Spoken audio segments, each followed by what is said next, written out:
Yo voy a hacer lo que me han pedido, que es que hable de mi experiencia política en relación con el agua, pero yo quiero comenzar también leyendo una cita de Federico García Lorca. No es un poema, es un texto bellísimo que él pronunció en la inauguración de la Biblioteca Pública de Fuentevaqueros, el año 1931. En mi opinión, debería de ser un texto de lectura obligatoria en las escuelas. Se llama Medio pan y un libro. Dirán, bueno, no habla del agua, habla de medio pan y un libro. Para hacer el pan y para hacer un libro hace falta el agua. Pero él dice una cosa muy bella, hablando de Fuentevaqueros. Dice, está edificado sobre el agua. Por todas partes cantan las acequias y crecen los altos chopos donde el viento hace sonar sus músicas suaves en el verano. En su corazón tiene una fuente que emana sin cesar y por encima de sus tejados asoman las montañas azules de la Vega, pero lejanas, apartadas, como si no quisieran que sus rocas llegaran aquí, donde una tierra muelle y riquísima hace florecer toda clase de frutos. Esta es la Vega de Granada. Bueno, a partir de ahí me permitirán una reflexión personal a partir de mi vida y de mi experiencia política en España, y la extenderé también a Europa. Yo soy lo que llaman los latinoamericanos citadino. Yo nací en el asfalto de Madrid. Y lo que pasa es que mi madre era murciana, era de Totana, y he mirado en los mapas que enseñaba la profesora Salado, he mirado la tierra de mi madre y es la más roja de toda España, es la que tiene mayor riesgo de desertización. Y ahí yo, con 4 o 5 años, yo descubrí las acequias, el riego de pie, el riego a manta, descubrí, por ejemplo, la noria de la Ñora, que no sé si la conocerán, pero que es una noria que solamente hay una más grande en Siria, en Hamas. Lo que pasa es que la de Hamas no sé si la han volado con todos los destrozos salvajes que están ocurriendo en la zona del mundo en donde empezó el dominio del agua, es decir, en lo que era la Mesopotamia. Porque lo que aquí trajeron primero, bueno, aparte de lo que hicieron los iberos, pero lo que trajeron los romanos, y ahí está el acueducto de Segovia o la presa de Proserpina cerca de Mérida, que funciona desde el siglo III después de Cristo. Ya me gustaría a mí que lo que estamos haciendo ahora funcionara tanto tiempo, ¿no? Esto, bueno, pues es que durante siglos ha habido lo que ahora llamamos una acumulación de avances tecnológicos en el dominio del agua que, bueno, cuando hablamos del futuro tenemos que tener en cuenta que es quizá una de las actividades más importantes de acumulación tecnológica que hay desde por lo menos el tercer o el cuarto milenio antes de Jesucristo. Y yo creo que en eso, y bueno, me dirijo al alcalde, creo que Granada no solamente es una ciudad que tiene un sentido o un símbolo como capital del agua en España, yo diría que tiene en eso un rango mediterráneo y yo diría que casi mundial. O sea que yo creo que es muy acertado el proseguir esta línea de dominio del agua. Bueno, en cuanto a mi experiencia política, sí hay algunas cosas que quiero comentar. Yo fui diputado constituyente y en el debate constituyente recuerdo, en relación con el agua, 2 debates que tuvieron aspectos pasionales, porque los debates sobre el agua no son debates intelectuales en el terreno político, son debates muy pasionales. Y no solo en España. Hicimos la primera puesta en funcionamiento del acueducto del trasvase Tajo Segura y les puedo decir una cosa, y es que ya en aquella época, y teníamos bastantes desafíos, pues ese es uno de los temas que parte los grupos parlamentarios y los partidos por la mitad. Y eso es muy importante a la hora de hacer política del agua, porque es muy fácil hacer demagogia del agua. pero es muy complicado hacer una política seria del agua. Incluso ha hablado de la Cámara del problema, por ejemplo, de la renovación de lo que pueden ser todas las redes de abastecimiento de aguas y de alcantarillado. Yo les puedo decir una cosa a partir de mi experiencia, y es que lo más difícil de vender en política es todo lo que está debajo tierra. Se puede aceptar más o menos el metro, pero desde luego el invertir en renovación del alcantarillado, pues la verdad es que hay que tener una ciudadanía muy madura, ¿eh? Es decir, es un tema complicado. Y luego recuerdo cuando estábamos debatiendo el proyecto de Estatuto de Autonomía de Andalucía, y en la Comisión Constitucional, pues uno de los temas que estaban encima de la mesa era la reforma agraria. Y a mí me tocó ir a hablar en Almería y descubrí, bueno, yo lo había estudiado ya como profesor, pero descubrí la importancia de los cultivos enarenados. En aquella época los cultivos, los primeros, que luego son pues, todos los cultivos bajo plástico y tal, que cambiaron absolutamente la economía y la existencia pues, de unas provincias como Almería, parte de Granada, pero también Murcia, bueno, pues que eran provincias de emigración y en mucha medida, si no había agua, no había regadío, de pobreza.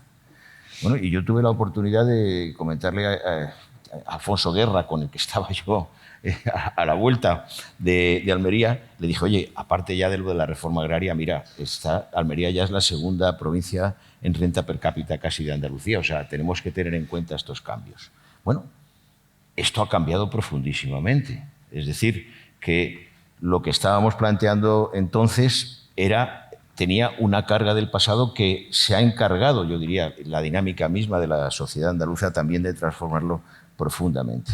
Y luego ya en el gobierno, pues sí, en la fase final de nuestra negociación para la entrada en la entonces Comunidad Europea,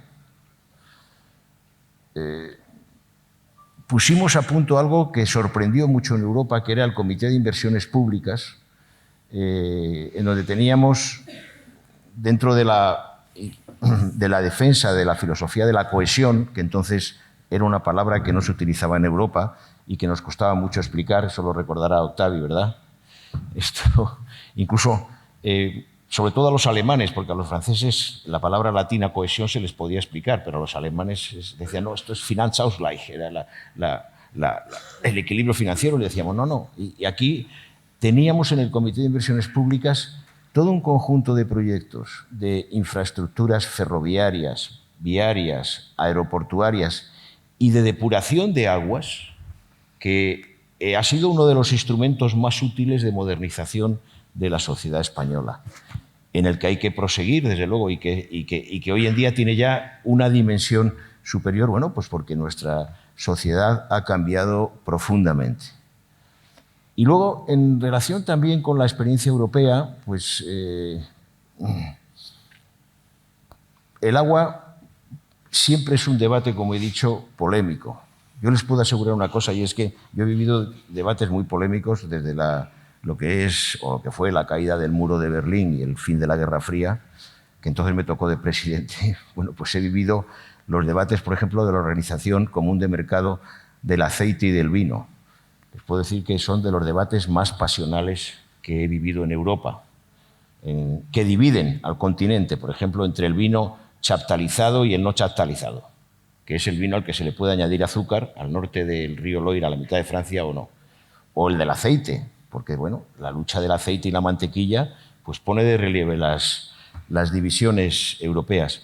Pero en el tema del agua sí ha habido un progreso muy importante, en el sentido de que ya a principio de este milenio la directiva sobre la regulación y la economía del agua fue muy importante, y es una directiva que ha sido actualizada el año pasado, y de una manera muy interesante, porque ha sido el fruto de la revisión y la actualización de la directiva, ha provenido de una iniciativa ciudadana europea que conseguimos integrar en el Tratado de Maastricht, y que ha hecho que 1.600.000 firmas de ciudadanos y ciudadanas europeas hayan posibilitado la revisión de esta directiva, sobre todo en relación con lo que puede ser aquellos que tienen más dificultades para poder acceder al agua. Es decir, aquellos que por razones de renta o por razones geográficas o por razones también de territoriales, incluso de pequeñas comunidades o de situaciones que pueden ser desfavorables. Y yo creo que en ese sentido hemos hecho, o se hicieron, porque yo estaba en activo todavía cuando se hizo la directiva, se hicieron avances importantes. Y sobre todo en relación con la evolución de la economía del agua. Porque cuando hicimos la Constitución todavía era muy importante la política de infraestructuras y trasvases. Luego, hoy en día, la economía o las políticas de economía del agua van adquiriendo cada vez mayor relieve. Y no es un problema estrictamente europeo. Lo hemos vivido y lo vivimos en España. Hay una sentencia reciente del Tribunal Supremo que ha cambiado, por ejemplo, el sentido y el aporte que puede tener el trasvase Tajo Segura. Pero es que cuando uno viaja, a mí me ha tocado viajar a la India, se ha sacado el tema, también nos ha mostrado el tema de los Estados Unidos en California, allí donde se plantea un trasvase, incluso para gente que no bebe agua o gente que no se lava, el que se plantee un trasvase es como si le quitaran la vida. Y entonces hay que ver cómo se consigue un equilibrio político. Es uno de los temas más complicados y más difíciles, yo diría, que he vivido en política. Incluso en relación con la economía circular, yo viví una experiencia en China que también es muy ilustrativa, no es de un desarrollo tecnológico muy avanzado, y es que en uno de mis viajes a China, en la región de Xi'an, que es el comienzo de la ruta de la seda, donde están los guerreros estos famosos y tal, me llevaron a un pueblo que producía solo granadas. Era un pueblo próspero. Los chinos, no sé ahora, pero hace unos 15 años, las granadas no se las comían, sino que las tenían como símbolo de fertilidad, con la política del hijo único. Un fruto que tenía tantos granos, pues para ellos era un símbolo que lo ponían encima del televisor en los pueblos. Y además les iba bastante mejor. Era un pueblo próspero, en donde esos símbolos que hay en China, por ejemplo, al pintar las puertas de rojo y de azul, con tachones, con unas tachuras grandes y tal, que es un símbolo de prosperidad, bueno, pues se notaba en el pueblo, ¿no? Dentro de, bueno, de que al final esto eran más prósperos, pero pensando en términos del estado del bienestar europeo, pues la familia se hacía cargo de los abuelos, las medicinas se pagaban, también el médico, pero bueno, les iba mejor, ¿eh?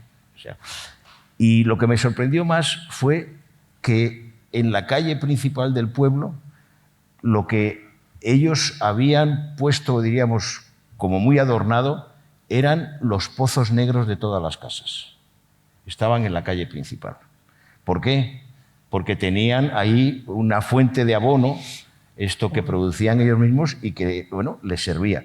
Me parece que, bueno, es un ejemplo curioso, porque claro, se refiere a un símbolo tan importante aquí como la granada, pero que muestra verdaderamente cómo en circunstancias muy diversas se puede desarrollar una economía circular del agua en relación con algo que es uno de las fuentes, como decía Federico García Lorca, de las fuentes de la vida. El agua es la vida y nuestra responsabilidad es cuidarla, y yo espero que Granada pueda seguir siendo un foro en donde no solamente intercambiemos opiniones, sino que aprendamos a conservar y a defender esa fuente de vida. Muchas gracias.